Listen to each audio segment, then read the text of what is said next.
Miss Bannister. I'm Miss Watson, and welcome to Virtual Gardening Club. Another one. Oh dear. And another one. Oh no. Miss Watson, whatever is the matter? And you don't seem to be in your garden today. Where are you? Good spotting, Miss Glenister. I'm at the school allotment today, and there's plenty to do here. But I've noticed all of these plants popping up all over the allotment that I didn't plant here. And I don't think the children did either. I think they might be weeds. Oh no, Miss Watson, not weeds. Yes, Miss Glenister. See, look at this funny little plant over here. You know, that looks very similar to a weed that I have in my lawn. I think we should find out what it is. What is a weed, you might ask? Maybe you've heard people talking about them before, or complaining about them. Maybe you've even pulled some out of a garden or a pathway before. For many people interested in gardening, weeds are a big problem. Well, you know, not all people are so negative about weeds. The author, A.A. Milne, who wrote Winnie the Pooh, said that weeds are flowers too once you get to know them. I think I would like weeds more if they didn't take up space in the allotment where other plants could grow. I think we should take a closer look at the weeds that are bothering you, Miss Watson. This is one of the weeds I found earlier, but luckily I found it quite easy to pull out. However, this one behind me here is really spiky, and it pricks me every time I try and pull it out. I don't even know where to start to get it out. And then over here in the polytunnel, there is this strange grass that is absolutely everywhere.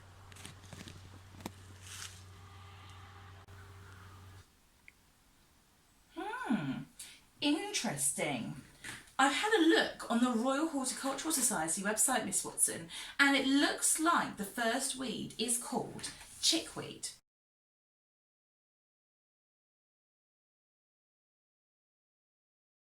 Now, you're lucky because chickweed is an annual, which means that when it appears, it doesn't reproduce every year. But the bad news is that one of these weeds can produce 1,300 seeds. Oh no! What should I do? Well, I would say what you're doing right now seems to be the best option, hand weeding them before the plant flowers. It seems to be the safest way to get rid of them. It's good to know that I'm on the right track, although it does take a very long time to weed and look after the allotment. What did the RHS identification guide say about the other weeds that I showed you? Well, it looks like our spiky plant is a creeping thistle, Miss Watson.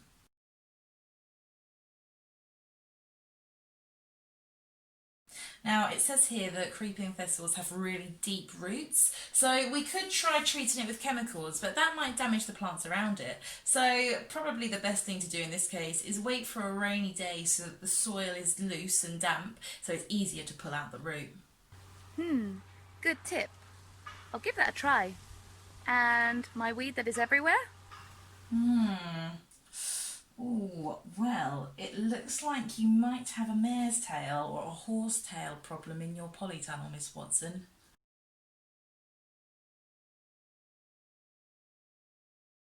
And it's not a good problem to have. Oh dear. How am I ever going to get rid of this weed? Well, Miss Watson, before you despair, even though it's very difficult to remove, did you know that mare's tail is actually a living fossil? It's been growing for over 350 million years and is from what we know as the Devonian period. It reproduces through spores though, so make sure that the spores don't spread from your polytunnel to the rest of your garden. Well, Miss Glenister, That is an interesting fact for sure. I guess I'm just going to have to not give up on getting rid of these weeds, and hopefully some other people could help me with it as well. This is definitely not a job for one person. Indeed, Miss Watson. Alone we can do so little, and together we can do so much. If you do find a plant that needs weeding, and you've checked with an adult that it's okay to remove it, here are some handy tips that will hopefully make your job a little bit easier and hopefully a little bit more fun.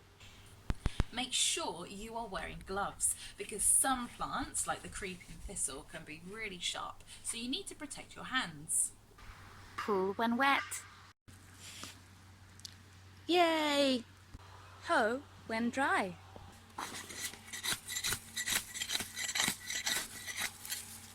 You can also mulch your plants. Remember when I used compost and put it over the soil of my radishes to help protect them? This also keeps the sunlight out, so that means that weeds will struggle to grow. Actually, Miss Glenister, did you know that we're doing a bit of an experiment at school at the moment? We're putting cardboard boxes onto the beds to block out the light that goes to the weeds and helps them to grow. After this, we're going to try and put on some compost onto the cardboard boxes and plant straight into the compost. This approach is called the no-dig approach, and it's meant to be much better for the plants, not disturbing the soil and allowing them to grow healthy and strong. So hopefully it works. Watch this space. That's great, Miss Watson. Hopefully our experiment is successful. Children, your task this week is to go out and about and see if you can identify lots of different weeds, either in your gardens or your front drives or when you're out walking.